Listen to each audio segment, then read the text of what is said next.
Hello design legends, my name is Font and I hope you're being super creative. Let's start with a puzzle that even fooled scientists.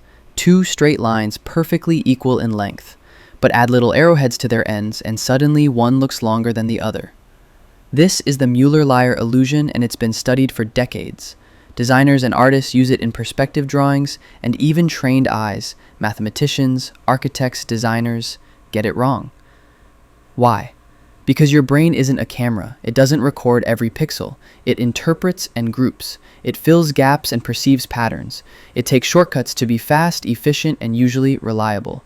But sometimes, those shortcuts fail spectacularly, and when they fail in visual perception, we get optical illusions. Let's explore how optical illusions bend space, color, and even logic itself, and see how you can use these tricks in design or spot them in tests.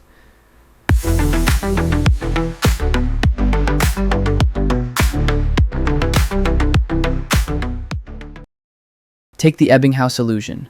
Two identical circles, but one surrounded by big shapes and the other by small ones. Instantly, one looks larger. You'll see the same principle in restaurant plating. Food looks tiny on a big plate, generous on a small one. Look at the Penrose illusion. Two equal lines across railway tracks.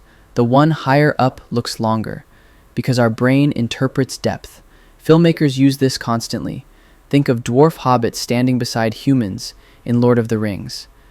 The director used forced perspective to show the hobbit actors small on screen. In reality, they are just standing far behind. The Ames room takes it further. One person looks like a giant and the other like a child, because the brain insists the room is rectangular when it's not. That's forced perspective architecture at its peak. Ever notice the moon illusion? On the horizon, it looks massive. High above, it shrinks. Astronomers know the moon never changes size, only our perception does. Then there's the Zollner illusion, where parallel lines look angled thanks to small diagonals. You'll find echoes of it in textile patterns or signage that feels slanted.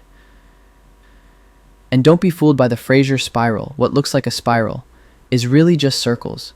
Our brain stitches the details wrong, creating movement where none exists.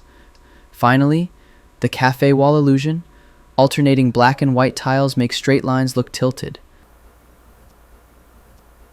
The checker shadow illusion is a classic. Check out the square A and B on this checkerboard. Which one looks darker? Let me show you clearly. How about now? That's right. Both are exactly same color. Our mind perceives it differently when the context changes. In this case, the shadow of the nearby cylinder. In White's illusion, gray bars look lighter or darker depending on the stripes behind them. Print and web designers often face this when placing text over patterned backgrounds. The context shifts readability. The Munker-White illusion pushes it further. Stripes make a color appear changed altogether. This illusion is the foundation of the dress illusion, which is perceived blue and black under a yellow-tinted illumination, or white and gold under a blue-tinted illumination. In the watercolor illusion, a thin border of color seems to bleed across an entire shape. In neon color spreading, glowing hues appear to float into empty space. These tricks are behind some of the trippiest poster and UI designs, and sometimes color creates movement where there isn't any. The rotating snakes illusion looks alive, even though it's a static image. High contrast edges hit your brain's motion detectors just out of sync. If color and space can fool the eye, what happens when shapes themselves refuse to follow the rules of reality? That's where impossible objects come in. The Knizia triangle is a perfect start. Nothing is actually drawn, yet our brain invents a bright white triangle floating in the middle. This is Gestalt's principle of closure in action. Our mind fills gaps to create order. The impossible trident shows three cylindrical prongs on one side that somehow merge into two flat rectangles on the other. It looks logical at first, but stare long enough and the geometry collapses. Variations like the undecidable monument stretch its strangeness further. Then comes the famous Penrose triangle. It looks like a 3D object that connects seamlessly, but in reality, it can't exist. Its cousin, the Penrose stairs, loop endlessly upward or downward. Both inspired countless artworks, and most famously, M.C. Escher's Surreal Worlds. His impossible waterfall takes the idea further, with water flowing uphill forever before tumbling back down. It's absurd, yet visually convincing, showing how perspective alone can trap us in paradox. The Necker cube is just a wireframe cube, but stare at it and it flips orientation. One moment you're looking from above, the next from below. Similarly, the Schroeder stairs can be read as rising upward or downward, depending on your focus. Both reveal how the brain struggles when two interpretations compete for dominance. Escher scaled this ambiguity into entire worlds. His print Relativity shows people walking on staircases in 3 different gravities at once, each path locally correct, but globally impossible. The impossible cube works on the same principle.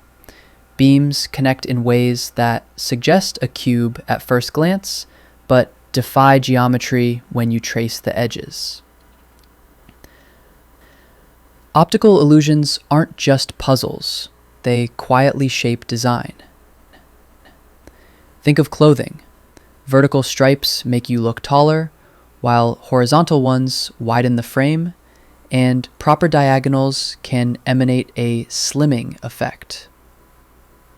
The Taj Mahal's minarets were built with a slight outward tilt. Without it, they would appear as if collapsing inward.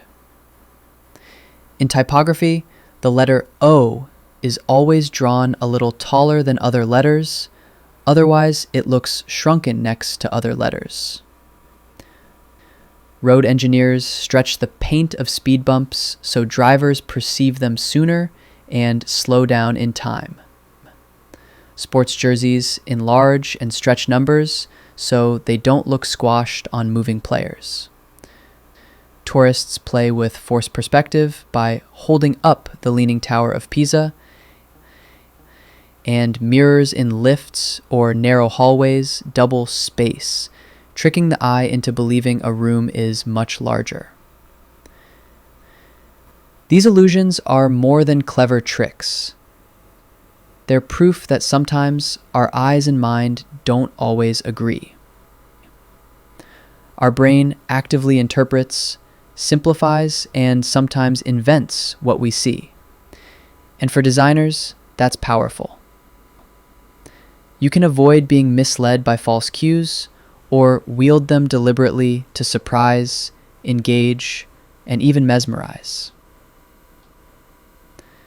Tell me about your favorite illusion in the comments, and if these illusions made you look twice, then this video did its job. Don't forget to like, share, and subscribe. See you in the next one. Stay curious and keep designing.